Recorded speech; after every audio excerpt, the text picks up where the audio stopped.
Amin. Assalamualaikum warahmatullahi wabarakatuh.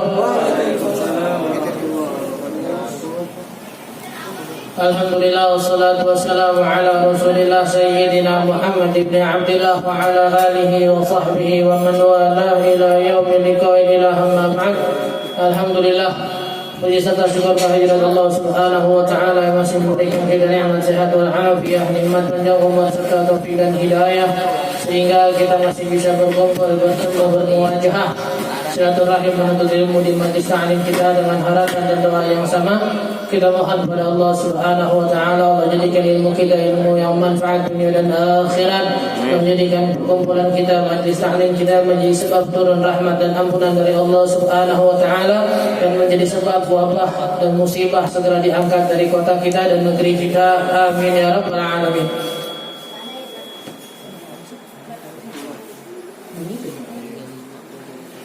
Kita masih lanjutkan pembahasan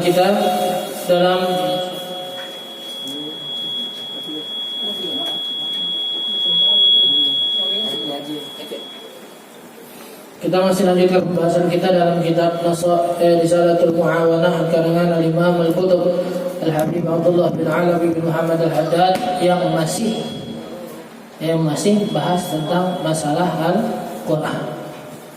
Ya, sebelum kita mulai, kita tanya lagi diri kita sama-sama. Dari 2 minggu yang lalu terakhir di rumah Haji, yaitu rumah Syaban, kita bahas masalah Al-Quran. Sudah kita bilang kita senantiasa ingetin diri kita untuk baca Al-Quran minimal dalam sehari ada 15 menit untuk baca Al-Quran, atau minimal 3 lembar. Dikatakan oleh salah seorang ulama, kalau seandainya untuk menjaga kesehatan kita, menjaga stamina kita makan 3 kali dalam sehari, ya, biar badan tetap sehat, biar stamina tetap kuat. Maka untuk menjaga keimanan kita, kesehatan iman kita, kesehatan hati kita, diminta kita untuk membaca Al-Quran paling sedikit seharinya 3 lembar. Dan juga kemarin terakhir kita udah bahas perkataan Al-Imam Ibnul Qayyim Al-Jauzi. Beliau bilang, Iqra'il Quran biqadri sa'adatil ladzi turiduha aw kama qala. Ya, baca Al-Quran sekadar kebahagiaan yang kalian inginkan. Jadi batasannya, pengen semana kita bahagia, segitu kita seringnya baca Al-Quran. Pengen semana kita bahagia, segitu banyaknya kita baca Al-Quran. Pengen seberapa besar, seberapa banyak, seberapa jauh, seberapa tinggi kebahagiaan yang kita rasain, maka sebegitu pula hendaknya kita membaca Al-Quran. Kalau kita gambarin, mungkin ya, kalau kita gambarin WhatsApp, SMS atau surat yang datang dari seseorang yang kita cintai, seseorang yang kita sayangin, ketika kita baca surat tersebut ada kebahagiaan tersendiri yang kita rasakan. Kadang malah ketika pesan tersebut nggak datang, kebingungan kita, galau, pusing segala macam. Kenapa? Karena surat yang pertama datang dari orang yang kita cintai, yang kedua ucapannya itu menggambarkan seakan-akan dia ada di tengah-tengah atau di samping kita. Dan ucapan-ucapan dia itu kadang-kadang ada rasa bahagia tersendiri yang kita rasain meskipun orangnya gak ada. Nah, ini Quran datang dari Allah yang harusnya zat yang kita cintai. Ya, kalau dalam satu kitab dibilang biasanya nih ya, biasanya orang cinta atau sayang atau suka kepada seseorang itu karena beberapa hal. Yang pertama, karena parasnya yang indah. Biasanya cinta ini datang pertama karena parasnya yang indah. Yang kedua, karena dia selalu memberikan sesuatu untuk diri. Yang ketiga, dia selalu membantu ketika kita dalam kesusahan. Ini biasanya hal-hal yang jadi kita suka sama seseorang, laki-laki atau perempuan umumnya. Terus apa yang bisa bikin kenapa kita masih belum bisa cinta kepada Allah? Padahal Nggak ada zat yang lebih indah melebihi dari Allah Subhanahu wa Ta'ala. Dan nggak ada orang yang sering memberi kita sesuatu istiqomah 24 jam dalam satu hari, 30 hari dalam satu bulan, 12 bulan dalam satu tahun, nggak pernah terputus nikmatnya melebihi Allah. Orang tua kita kadang masih sesuatu bisa terputus karena mungkin keadaan keuangan yang lagi berkurang, atau mungkin karena lagi kesel, mungkin kita kadang-kadang nggak ngasih sesuatu. Ya, orang-orang juga kadang cinta sama seseorang karena sering bantu dia dalam kesulitan. Ya, apalagi orang-orang yang membantu kita saat orang lain semuanya ninggalin kita.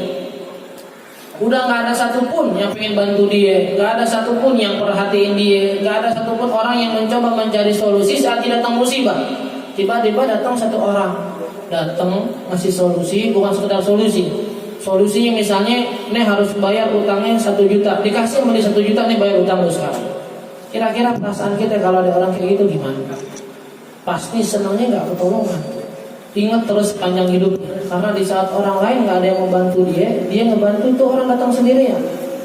Sekarang tadi kita bilang, apalagi di zaman-zaman kayak gini yang kita bilang kemarin, salahnya kita sebagai seorang Islam nih, salahnya kita sebagai orang Islam, orang beriman, kita lebih bertumpu kepada kerjaan kita lebih bertumpu kepada harta kita lebih bertumpu kepada sesuatu yang kita bisa lakuin, melebihi percayanya kita, bersandarnya kita kepada Allah. Walhasil ketika dia nggak punya uang, ketika dia nggak punya kerjaan, ketika selama ini hal yang jadi tumpuannya dia nggak bisa lagi dia lakuin, ya biasanya mungkin dia nyari duitnya dengan kekuatan, entah jadi kuli segala macam. Tahu-tahu dokter bilang nggak boleh capek lagi sekarang. Akhirnya dia ngerasa, ya Allah, ya udah dah, susah nyari duit dah sekarang begini dah, miskin dah, susah makan dah. Padahal dengan badan yang sehat, ya meskipun nggak boleh capek-capek banget, masih banyak yang bisa dia lakuin. Itu satu. Yang kedua,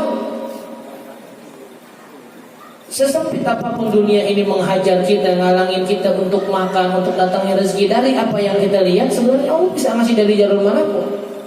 Makanya ketika Allah pengen ngasih pelajaran kepada salah satu bani dari kalangan Bani Israel, ya Allah, ada nggak orang-orang yang lebih bersyukur dari saya? Kata Allah, datang ke gunung ini, naik ke atasnya, nanti kamu lihat hamba saya paling bersyukur saat ini. Ketika di atas dinemuin orang yang punya penyakit, udah nggak bisa bangun, badannya penuh dengan luka, ya udah nggak bisa ngapa-ngapain dah. Ya, terus datang orang tersebut, gimana keadaan kamu? Maksud gimana perasaan kamu dalam keadaan kayak gini? Dia bilang, alhamdulillah. Kok bisa alhamdulillah? Kenapa? Ini nggak apa-apa. Alhamdulillahilladzi ja'ala li lisanan syakiran, lisanan dzakiran, wa qalban syakiran. Masih mending alhamdulillah, sampai sesusah pun apapun keadaan saya, Allah masih ngasih saya lisan yang pandai berzikir, hati yang pandai bersyukur. Repotnya kita kalau udah susah hidup, sholat malah dilupain, zikir kagak, terus kita mau minta tolong sama siapa? Makanya kata Syekh Ibnu Qayyim juga tadi yang kita bilang, idza ghayyara al-insan ma bihi min adz-dzunub, ghayyara Allahu ma bihi min al-furud. Kalau seseorang udah bisa ninggalin dosa yang sering dia lakuin, insya Allah musibah yang sekarang ada sama dia Allah ganti juga. Ya, kalau orang udah bisa merubah maksiat yang selama ini dilakukan dijadiin ketaatan, musibah yang selama ini dihadapi, kesulitan yang selama ini dihadapi pun diganti sama Allah jadi kemudahan. Kita di sananya kita, tapi kita malah nyari orang, nyari manusia. Ya padahal dia juga lagi kesulitan. Kita nyari duit dari orang lain, dia juga lagi susah sekarang. Minta sama Allah. Makanya kalau kita ngerjain sesuatu, ngadepin sesuatu, mikirnya pakai kekuatan kita sebagai seorang manusia, kelihatannya malah bakal kebanyakan gagalnya. Kelihatannya bakal banyak ketidakmampuannya. Tapi kalau kita ngelakuin sebatas kemampuan yang Allah berikan kepada kita dalam bentuk usaha, sisanya serahkan sama Allah, apa yang Allah gak bisa cuma. Dia mau kata hati mertua yang udah dari awal mau kata lihat muka lo, serahin aja mau lo, kita juga berubah. Datang ke perempuan dong, pengen perempuannya, jangan sama dia, minta sama Allah. Udah ngelamar kerja di sini kali-kali ditolakin HRD-nya bagi segala macam. Jangan ngadepin HRD-nya, minta sama Allah. Bahkan dalam kitab Tanbihul Mughtarin, sebelum kita mulai bahas dalam kitab Tanbihul Mughtarin itu Syekh Abdul Wahab Sya'rani kalau nggak salah pernah cerita, kok sumpah banget ya ketika melihat anakku ini disuruh berkali-kali buat ngaji nggak mau. Padahal beliau ulama terbesar saat itu. Setiap disuruh ngaji nggak mau, setiap disuruh ini nggak mau, ribet tuh ngatain kalau nyuruh dia. Akhirnya Allah ilhamkan kepada saya untuk mintanya sama Allah. Mulai saat itu saya serahkan semua perkaranya sama Allah. Setiap doa, ya Rabb, anak saya urusan engkau ya Rabb, urusan engkau yang bisa merubah. Mulai saat itu kata beliau, ketika saya menyerahkan semuanya sama Allah, besok tuh anak baca kitab sebelum disuruh. Bahkan lebih rajin dari orang-orang yang terkenal rajin saat itu. Kenapa? Ketika udah mulai diserahkan semuanya sama Allah. Tapi sekali lagi kita bilang, ucapan beliau gitu bukan berarti beliau nggak nyuruh anak, bukan. Jadi anaknya didiemin setiap hari. Anaknya nggak bangun sholat subuh, ya biarin aja dah urusan sama Allah. Anaknya nggak sholat, ya biarin aja dah urusan sama Allah. Anaknya maksiat, ya biarin dah urusan sama Allah. Bukan. Dia nyuruh, beliau ngingetin. Tapi ketika beliau ngingetin, dalam hatinya lebih kuat menyerahkan sama Allah daripada bertumpu dari perintahnya sendiri. Itu baru sifat seorang mukmin. Jadi usaha yang dilakukan sama dirinya sekedar menjalankan kewajiban atau sekedar menjalankan satu usaha sebagai seorang hamba, udah itu doang. Kita kerja nih, Allah suruh nyari duit, ya zahirnya syariatnya cari kerja, usaha gagal. Yang kita kerjain ini dengan semua kemampuan yang Allah berikan kepada kita bukan buat menentukan hasil, bukan. Makanya tadi kita bilang, ketika kita melihat usaha kita sebagai sesuatu yang menentukan hasil, ketika kita nggak punya usaha, seakan-akan nggak bakal ada hasilnya. Karena dia ngelihat yang bisa ngebahagiain dia, ngasih dia sesuatu, ngasihin duit cuma dari usahanya. Padahal Allah bisa ngasih jalan. Bahkan apa ayat Qur'annya? Min haitsu la yahtasib, dari arah yang nggak pernah dia kira. Ya waqala al-Imam Abdullah al-Haddad, beliau kesini Imam Haddad meneruskan ucapannya, wa iyyaka ayyakuna hammuka fi tilawatika maqsuran 'ala al-iktsar min haduna tadabbur wa tartil. Kemarin pelajaran kita pertama ketika membahas Al-Qur'an, beliau bilang baca Al-Qur'an sebanyak-banyaknya. Bahkan beliau bilang paling lambatnya seseorang khatam paling lambat 10 hari. Kalau bisa seminggu. Kalau bisa bahkan beliau bilang 3 hari udah khatam. Jadi orang-orang kayak beliau kalau dibilang 3 hari khatam, sebulan bisa 10 kali.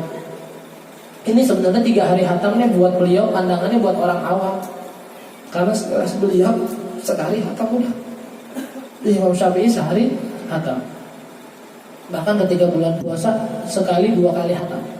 Bulan puasa sehari 2 kali khatam. Kita 2 kali puasa baru 1 kali khatam. Juz 15 ditandain nih, juz 15 kelar, entar juz 16 bulan puasa tahun depan baru khatam. Kadang nggak khatam juga lagi, 3 kali puasa baru khatam. Kalau Bang Toyib 2 kali khatam. Bahkan dalam salah satu yang terkenal masyhur ceritanya biografi Al-Imam Syekh Abdurrahman As-Segaf, beliau dikatakan dari salah satu biografi beliau sehari 4 kali khatam. Sehari 4 kali khatam. Syekh Umar Al-Muhdar bin Abdurrahman As-Segaf ketika mendengar Sayyidina Rabi'ah Adawiyah, Rabi'ah Adawiyah kita masing-masing kenal. Ulama perempuan sufi, masya Allah. Beliau sebelum meninggal gali kuburannya duluan. Sebelum meninggal gali kuburannya duluan. Dan di atas calon kuburannya ini beliau baca 7.000 kali khatam Al-Quran. Semasa hidupnya sampai beliau meninggal 7.000 kali khatam Quran. Syekh Umar Al-Muhdar ketika mendengar hal tersebut dibaca juga. Ketika anaknya nanya pulang, Mbak, abah mana? Lagi di kuburan. Sampai lagi baca Quran buat kuburannya. Pada anaknya nanya, Mbak udah berapa ya? Udah 8.000. Udah 8.000. Kata udah 7.000. Udah berapa? Udah 7.000. Udah 7.000 udah sama sama Rabi'ah Adawiyah. Enggak. Masa aku laki-laki mau perempuan sama? Aku bakal baca 8.000 insyaallah sampai 10.000. 10.000 baca Quran tuh buat kuburannya doang ya. Belum yang dalam sholat nih, belum yang dibaca di rumah.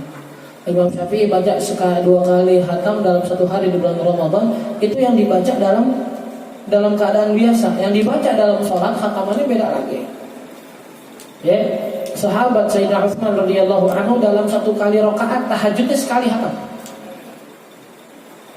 Jadi dulu ada orang namanya Hajjaj bin Yusuf. Hajjaj bin Yusuf ini orang zalim ketika beliau memimpin di Madinah, di Mekah kalau nggak salah, di Madinah dulu. Beliau saking zalim ini hampir pernah membunuh 1000 anak sahabat, 1000 tabi'in beliau.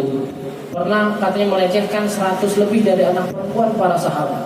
Dia pernah bikin Masjid Nabawi ini 3 hari nggak ada sholat jamaah. Kenapa? Dimasukin ke kuda, kambing, sapi, dimasukin semua ke sini biar orang nggak sholat jamaah. Sebejat-bejatnya orang, ya bahkan dalam salah satu ceritanya juga, setiap orang yang melawan beliau langsung dibunuh. Setiap orang yang melawan beliau dibunuh langsung. Tapi sebejat-bejatnya beliau nih, beliau masih peduli terhadap Al-Quran. Dulu di zaman Sayyidina Utsman, Al-Quran tuh cuma huruf doang tuh, nggak ada titiknya, nggak ada titiknya masing-masing, nggak ada harokat. Beliau nih yang nitikin, yang ngasih harokat. Itu sebejat-bejatnya orang aja masih mikirin nih Quran tadi baca kalau susah gimana dititikin sama beliau. Dan bukan cuma kayak gitu. Dalam kondisi beliau dari bawah nih, kan naik kuda nih, kan butuh ancang-ancang, butuh naikin kaki ya ke pijakannya itu buat nyampe beliau duduk dari bawah nih, dari dia nyampe duduk di atas Quran doang, beliau bisa ingat 15 juz dalam waktu sesingkat itu. Seberapa kuat apalagi dari bawah naik ke atas ingat 15 juz. Ingat mana ada ayat segini apa enggak dia dalam 15 juz pertama. Tidak ada orang nantangin cari kata ini di 15 juz pertama dalam Al-Quran. Dari beliau diri sampai naik ke atas beliau bilang nggak ada. Udah gitu doang. Dari diri sampai duduk ke atas kuda ingat 15 juz, bahkan ingatnya ada nggak kata ini di 15 juz pertama Al-Quran. Sebegitu perhatian. Dan yang perlu kita ingat, hobinya kita sama Al-Quran itu menandakan bersih atau enggaknya hati kita.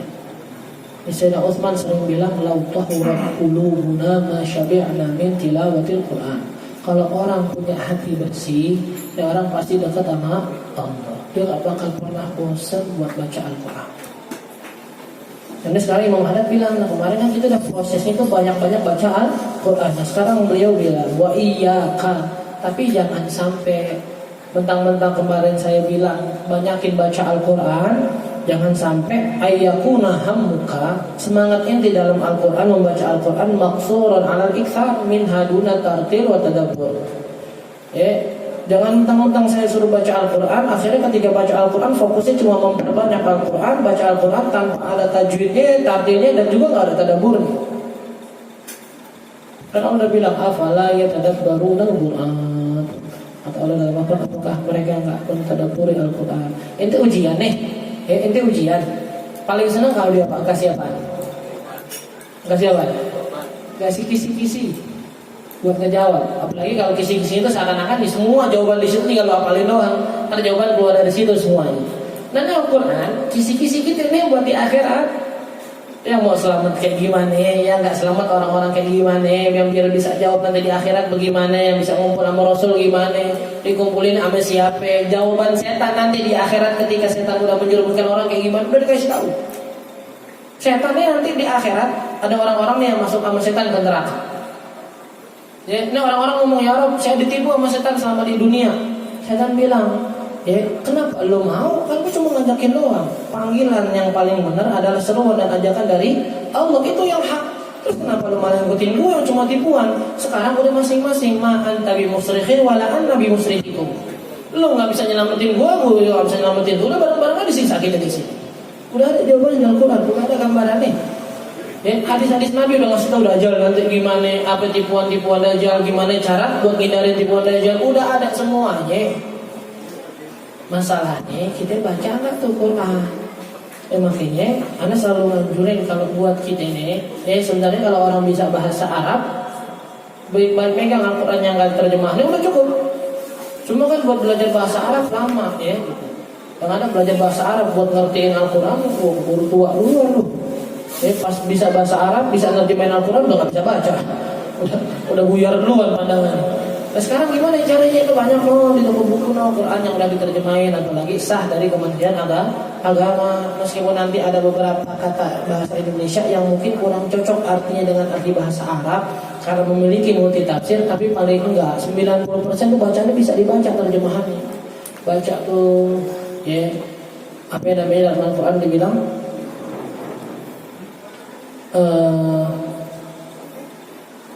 faman zuhziha 'anil nar wa udkhilal jannata faqad faz. Dalam Al-Quran kita ini selama di dunia Bang, aja bang. Motor lewat. Lewat nggak? Motor. Lewat.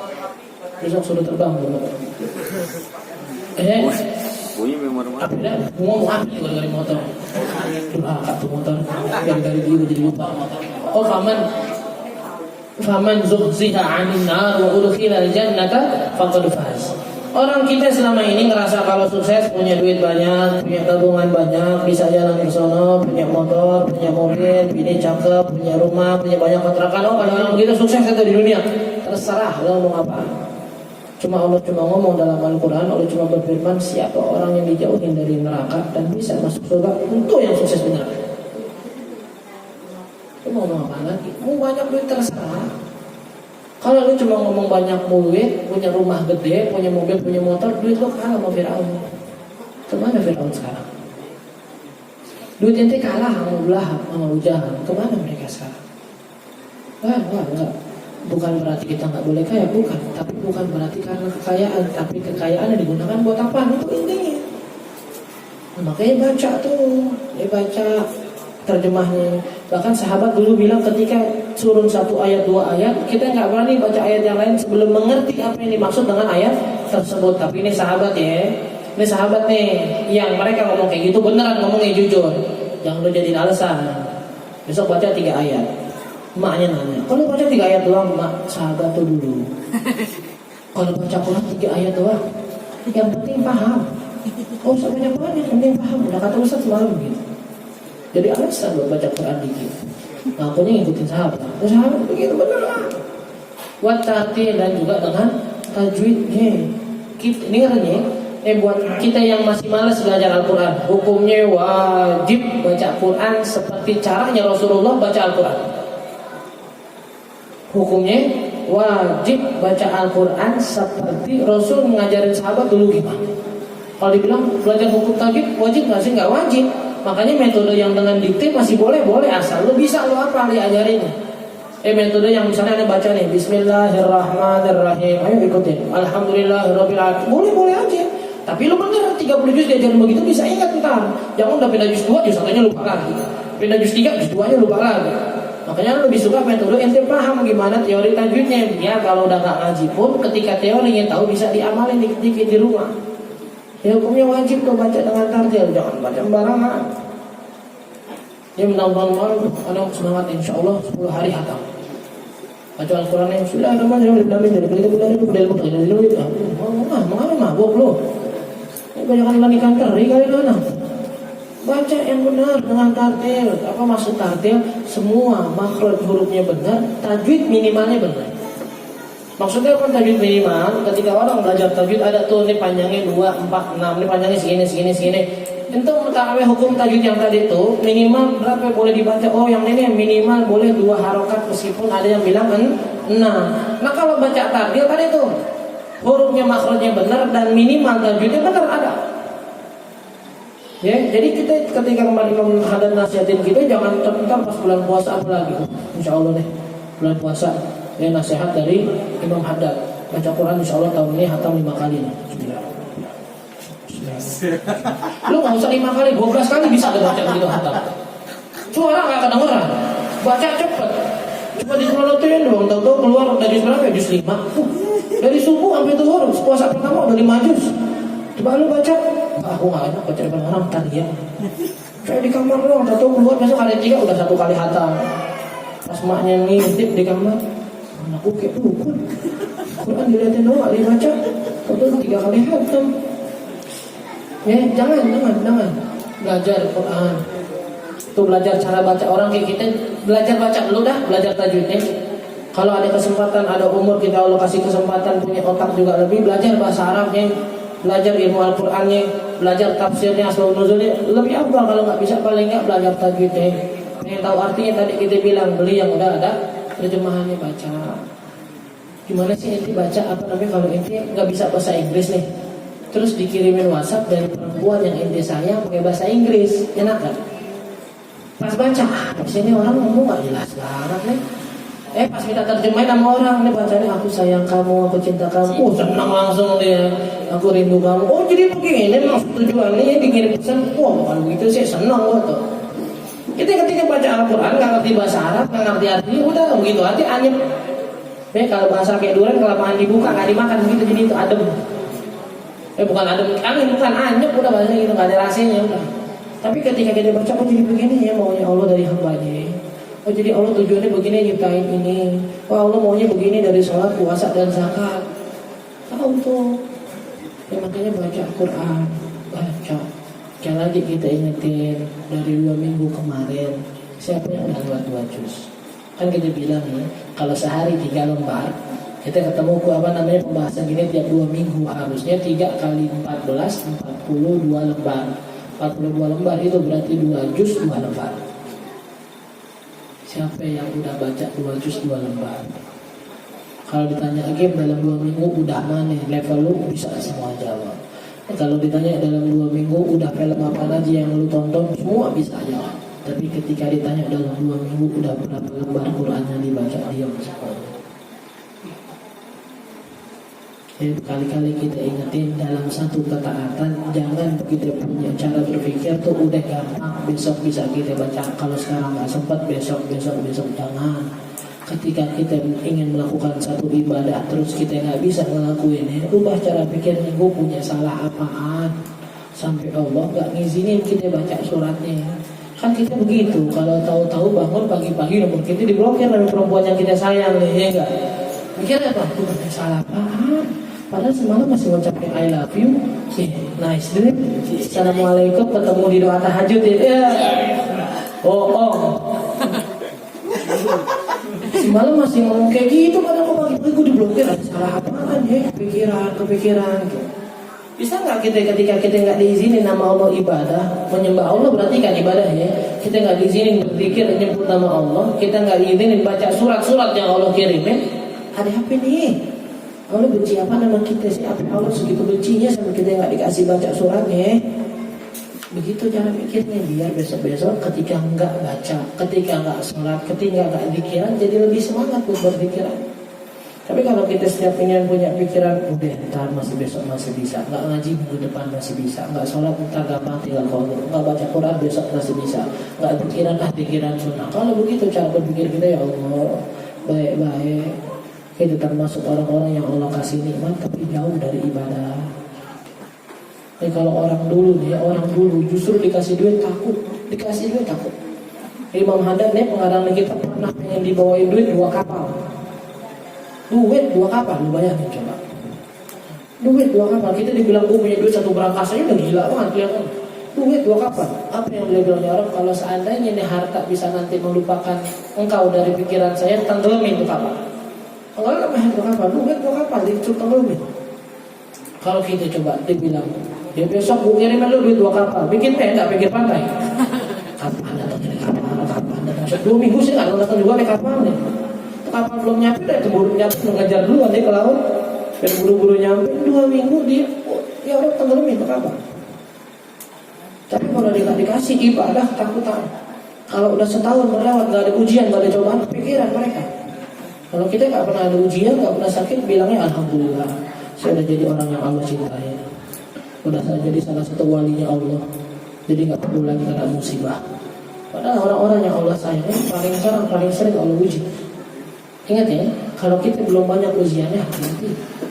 Berarti Allah kadar cintanya sama kita sedikit. Karena belum ada ujiannya, karena belum ada cobaan. Jangan tidak mikir Allah uji terus bilang Allah jahat. Wa alaika idza tawalla bit tadabbur wa tafahum. Kalau udah baca dengan tadabbur, ya udah baca dengan pemahaman, wasta'in dzalika bit tartil wa tarassul, dan bacanya udah dengan tartil, wa ahdir fi qalbika 'azamatal mutakallim subhanah, wa annaka baina yadayhi taqra 'alaihi kitabahu alladhi amaraka fihi wa nahaka wa wa'adaka wa wasa, wa kun 'inda qira'ati ayati tauhid wa tamjid mumtalihan bi ijlal wa ta'zim. Kata Imam Haddad, kalau udah baca dengan tartil, udah baca dengan tadabbur, langkah selanjutnya coba ketika baca tuh membayangin kita lagi baca di hadapan Allah.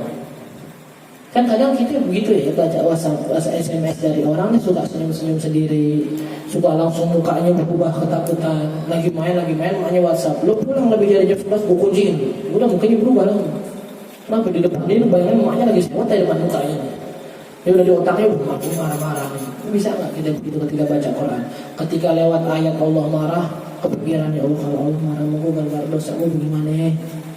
Ketika lewat ayat rahmat, kita penuhi hati kita dengan berbagai macam pengharapan ya Rabb. Mudah-mudahan saya jadi ahli surga, mudah-mudahan. Sampai bacanya begitu aja. Itu tinggal tingkatan 5 ada tajarin. Pertama banyakin, kedua udah banyak baca dengan tadabbur, tartil, tafahum. Ya, terus ketika udah masuk itu semua, coba baca ayat dalam surat tersebut seakan-akan kita baca di hadapan Allah. Wa alaman al-Quran huwal bahrul muhit, kata beliau. Ini Quran ini sejatinya udah di lautannya nih. Kalau semua ilmu yang kita pelajari intinya dalam Al-Quran, nggak ada yang keluar dari situ. Dia bahkan dibilang kalau ada orang terbuka kenikmatan ibadahnya lewat Al-Quran, itu pembukaan yang paling istimewa melebihi dari ibadah yang lain. Kalau kita kadang-kadang merasakan nikmat lewat sholat, lewat puasa, lewat pikiran, kalau ada orang yang terbuka, ya seorang wali yang terbuka pemahamannya, kedekatan sama Allahnya lewat Al-Quran, itu yang paling sempurna udah. Ya, sekali lagi kita pernah dengar Habib Umar langsung ngomong langsung ketika majlis Lailatul Itsni di sana, majlis malam Selasa, beliau bilang kalau ada orang nggak pernah baca Al-Quran, mau dibuka dari pintu mana yang mau Allah buka dari pintu mana kedekatannya dia nanti dengan Allah. Kalau orang nggak baca Al-Quran, min aina yuftah lah. Kalau orang nggak baca Al-Quran, mau dapat foto dari mana? Dia mau dapat tambahan pembukaan pintu dari mana ya Allah? Kalau dia nggak pernah baca Al-Quran, sekarang sampai susahnya sih. Zaman semua gampang. Quran dulu dibaca-baca, dia gede bentuknya, susah bawanya. Sekarang di handphone semua. Kenapa lo bisa download semua aplikasi yang lo suka? Ketika suruh download aplikasi buat Quran, aplikasi buat ngingetin sholat, nggak mau. Alasannya memorinya penuh. Kenapa kita nggak bisa ngorbanin yang lain buat Allah sih? Kalau justru kita ngorbanin Allah buat hobi-hobi kita. Dan sekarang kita bilang kalau pandangan kita masih kayak gitu, gimana Allah mau duluin nyelesain masalah kita daripada hambanya yang lain? Sedangkan kita aja masih suka mengakhirkan Allah daripada hobi-hobi kita. Ya, bahkan dibilang Syekh Abu Badian bilang di sini, nggak bakal ada orang yang dibilang pengen dekat sama Allah secara sejati ketika dia belum nemuin solusi masalah kehidupannya. Semua ada dalam Al-Quran. La yakunul muridu muridan. Enggak ada orang yang pengen dekat sama Allah, benar-benar dibilang pengen dekat sama Allah, kalau dia masih belum dapetin solusi masalahnya dalam Al-Quran. Wa yastaghni bi kalamil maula an kalamil ibad. Dan salah satu benar orang-orang yang pengen dekat sama Allah adalah ketika dia bisa terasa cukup ngobrol sama Allah lewat Al-Quran, dipaling ngobrolin sama orang. Nah, sekarang kita udah tahan dulu, insya Allah mau jalanin. Ini Quran depannya handphone. Ya, handphonenya bunyi, buka dulu, Qurannya stop dulu, taruh lagi, bunyi lagi. Sedangkan aplikasinya banyak, ada WhatsApp, ada Instagram, ada Facebook, semua ada notifikasinya. Ya, bunyi Instagramnya berhenti dulu, baca Quran, baca dulu, WhatsAppnya balas dulu.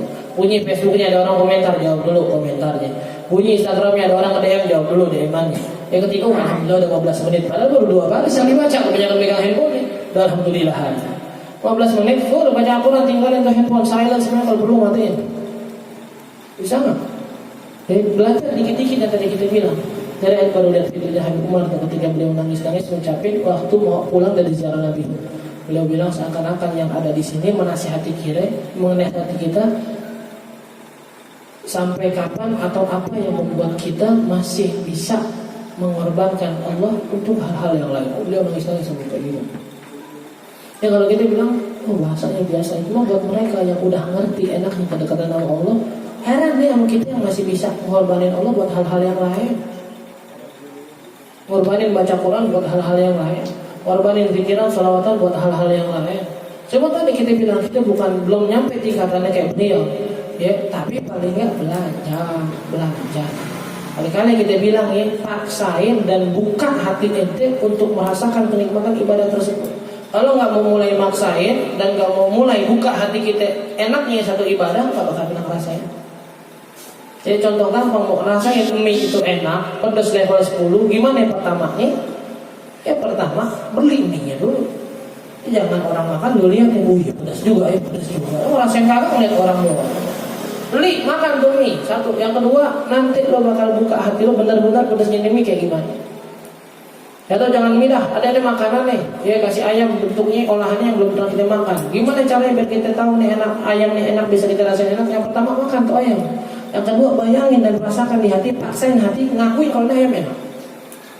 Orang bilang semuanya enak, kalau hati kita nolak buat kita nggak enak tuh ayam. Ya semua yang ulama bilang ibadah enak karena kita belum mulai buka dan nggak mau mulai hati kita buat maksain ibadah itu enak, nggak bakal pernah ngerasain ibadah enak. Ya paham ya? Al-Quran juga sama kayak gitu, mulai baca, kalahkan yang lain dan paksain. Bukan ada ulama tuh ya, ada ulama yang baca Al-Quran seakan-akan ketika baca Quran mulutnya manis kayak makan madu. Udah lo bayangin aja, mulut gue manis juga ya. Alhamdulillah nih baca Quran manis juga mulut gue lama-lama. Nggak apa-apa ya, sok-sokan aja kayak orang bego. Tapi dalam hati aja, jangan ngaku-ngaku depan orang, jangan. Ya dalam hati aja, paksain. Mudah-mudahan Allah kasih benaran, siapa yang tahu. Kalau Allah kasih benar nggak butuh, nggak mau 15 menit lagi kita baca Quran, bisa sehari 15 jam kita baca Quran. Kemarin baru diceritain ada orang yang benar-benar 3 hari hatam, ada dapat cerita dari orang baca Quran 3 hari hatam, masya Allah. Bahkan ada punya umi sendiri, kadang-kadang malu sendiri umi kita yang udah apa-ngapain kerjaan ibadah, dalam sehari dalam 4 hari 5 hari paling lama udah hatam. Orang tua yang buatannya gue udah pakai kacamata, yang kalau baca dari jejer tuh harus pakai mode malam dulu biar tulisannya jelas. Tapi 5 hari paling lambat hatam. 5 hari paling lambat hatam. Bacanya lama ini segala macam karena usia, tapi 5 hari bisa hatam. Terus terakhir hasil beliau tadi baca ayat-ayat Al-Quran yang disunahkan ketika dalam keadaan tertentu, kayak mau tidur. Jadi kalau mau tidur baca apa sih? Ayo dah. Kalau cuma main handphone sampai kotak jatuh atau tidur itu anak. Udah jatuh handphonenya baru ngantuk, ya udah ngantuk berarti dimatiin handphonenya di tidur. Jadi sunnahnya dia ini sunnah sebelum tidurnya main handphone sampai matanya merem. Siapa di antara kita yang tidurnya sunnah sebelum tidur pakai wudu? Padahal Nabi ngajarin biar dijaga dari semua penyakit, semua gangguan. Wudu. Ya dengan Nabi bilang berkali-kali, khususnya ente yang belum nikah, amalin tuh. Udah nikah nggak bisa ente. Jangan ntar pas udah nikah, benar kata ustadznya. Bener kata Habib nih, sekarang nggak bisa ngamalin wudu sebelum tidur. Oh usah sekarang, dari sebelum nikah malu gak ngamalin, nggak sekarang. Ya, apa lagi? Baca apa lagi? Baca Bismillahumma ahya wa amut, Bismillahumma ahya wa bismika amut, terserah. Pokoknya lafaznya begitu banyak. Itu baca satu. Terus apa lagi? Bismillahumma wa ta'tu jambi wa bika arfa'u. Terus apa lagi? Banyak tuh doa-doanya. Terus kalau Quran baca Al-Ikhlas 3 kali. Al-Falaq, An-Nas, Fatihah, ayat kursi, terakhir dengan Al-Kafirun. Dengan Al-Kafirun baca kalau mau tidur baca. Ada yang baca. Terus kalau ketakutan baca ayat kursi. Ini nyatanya begini, baca ayat kursi kalau ketakutan. Jangan nyetel murotal dari handphone. Saking nggak bisanya baca Quran, ketakutan nyetel murotal. Setan juga tahu lo nyetel dari YouTube. Bukan dari hati. Salawatan dikencengin dari handphone, dari TV. Ya, kan setan bisa bilang kalau ganti apa ayatnya jangan nem mulu tiap hari nem mulu. Lo takut dikit juz 30, takut dikit juz 30 kan juz 1 biar lo bisa baca.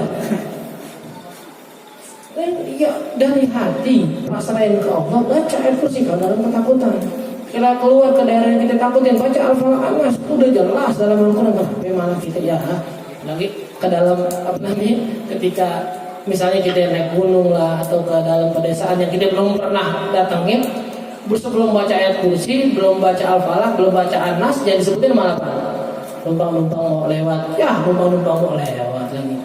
Allah udah ngajarin lo baca ayat kursi, Al-Falaq, An-Nas, ngapa jadi numpang-numpang mau lewat sih? Maaf, cuma mau lewat doang, ngapain ya? Elah. Ngaji 7 tahun melakukan gitu numpang-numpang. Anda lebih suka orang yang ketakutan mulutnya bergerak tuh baca apa kayak ayat kursi kayak ala ilah itu terserah deh. Meskipun tak kelihatan banget ketakutan ya baru tempat serem baru baca abis sekarang. Tapi nggak apa-apa daripada orang yang sok tenang, lu nyantai banget nggak apa-apa kan kita udah numpang-numpang ya, udah numpang-numpang. Itu kayak setan yang meterin darah sih itu jadinya. Kecuali ada pagernya, ada tulisan dilarang masuk selain setan baru numpang. Enggak tulisannya ya belum numpang. makmum paham. Udah jelas dia dengan Nabi nggak bisa setan robos ayat kursi nggak bisa apa. Di rumah serem baca Al-Baqarah sampai habis. Cuma masalahnya kita nggak bisa baca Al-Quran, jadi nggak bisa baca. Setannya betah di situ terus-terusan. Ya Nabi bilang setan nggak bakal mau ada di rumah yang ada baca Al-Baqarahnya sampai habis. Sampai habis. Kita bacanya tahlilan awal sama ujungnya doang. Alif lam mim yuflihun 5 ayat sampai amanah rasulnya doang udah. Ya, tapi setan tidak tahu rumah baca dari berkat doang. Bukan pengen bikin gua kabur ya. Bukan doang sebenarnya nggak pengen gua takut. Gua tambahin Indomie aja yang pulang paling bukan gua yang pergi. Baca mau tidur. Dengerin. Sebab paling banyaknya orang bisa mimpi aulia, bahkan mimpi nabi, ya karena seringnya mereka ngamalin sunah-sunah tadi. Bahkan kata Habib Umar, man kana naumuhu kurang lebih man nama ala adab soro yaqadha. Ya, orang yang tidur dengan adab itu dulu ngadep kiblat, terus wudu, baca sunah-sunahnya yang ngadep kanan, terus ke kiblat segala macam. Itu tidurnya aja seakan-akan jadi orang bangun yang lagi ibadah. Orang yang lagi bangun nggak karena sunnah, seakan-akan dia lagi tidur nggak bisa dapat apa-apa. Dan orang yang tidur dengan adab, ngumpulnya rohnya dengan bersama para aulia. Kita lagi tidur, roh kita keluar. Ya, seakan-akan mati. Makanya dalam Al-Quran pun Allah bilang, ya, kematian tidur itu adalah saudara dari kematian. Maka dalam Al-Quran bilang ketika orang tidur itu semua rohnya Allah pegang. Ketika yang udah ditakdirin mati, rohnya Allah nggak balikin, udah meninggal berarti ini orang. Tapi yang ditakdirin masih hidup, balikin lagi rohnya nggak bisa hidup. Nah mereka yang tidur dengan adab segala macam, rohnya ngumpul sama roh para aulia. Makanya sering mimpi ketemu segala macam. Yang tidur pulang kerja main game langsung kelepak aja. Baca doa kagak, wudu kagak, mimpi sama mimpi ketemu kuntilanak, nggak ketemu kuntilanak, ketemu ular ketiban rumah begitu aja mimpinya udah. Tapi yang tidur dengan adab itu cobain lah. Ya, kalau kita kadang-kadang kalau nyeritain doang susah dipahamin. Tapi tadi ada bilang mengenai sekali lagi cobain. Kalau udah cobain nanti insya Allah tahu rasanya. Insya Allah kalau udah tahu rasanya nggak bakal pernah mau meninggal. Ya kalau kata orang bilang kan deketin aja dulu tuh perempuan, siapa tahu demen. Kalau demen juga nggak bakal mau ninggalin. Begitu bukan ya? Jangan terusin nama bapaknya tak keceplosan lagi. Ya Allahu a'lam. Kita tuh majlis kita baca surat Al-Fatihah yang pertama. Ya kita